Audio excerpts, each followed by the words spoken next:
First என்ன பண்ணோம் அப்படின்னு பார்த்தீங்கன்னா, நமக்கு ஆல்ரெடி வறுத்த கடலை தான் இருந்துச்சு. இருந்தாலும் அத மறுபடியும் கொஞ்சம் வறுத்துக்கிட்டு, அதோட ஸ்கின் எல்லாம் எடுத்துட்டு, நல்லா க்ரஷ் பண்ணி எடுத்துக்கிட்டோம். அதுக்கப்புறம் வெள்ளை எள்ளு எடுத்துக்கிட்டோம். வெள்ளை எள்ளையுமே ட்ரை ரோஸ்ட் பண்ணோம்.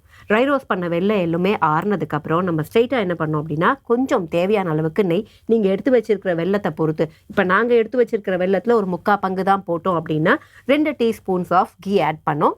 ஸோ நல்லா கீ மெல்ட் ஆனதுக்கப்புறம் வெல்லத்தை அப்படியே போட்டு நல்லா மண்டை வெல்லமாகவே போட்டாங்க கட்டி கட்டியாக அவங்க.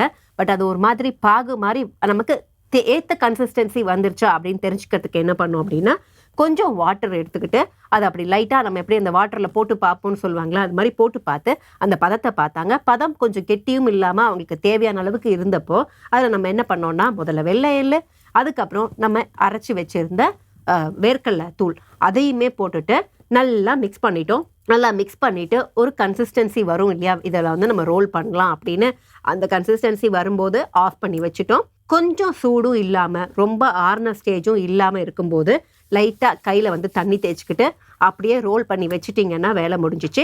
பட் இதில் பார்த்தீங்க அப்படின்னா ஸ்டில் அவங்க சொல்கிற மாதிரி கொஞ்சம் சூடாக தான் இருந்துச்சு. அப்படிங்கிறதுனால நாங்கள் கொஞ்சம் அதை சூடாக தான் வச்சுருக்கோம். இன்னும் கொஞ்சம் ஆறுனதுக்கப்புறம் நீங்கள் ரோல் பண்ணிங்கன்னா அது உருண்டையாகவே இருக்கும். அதில் ஒரு பிரச்சனையும் கிடையாது.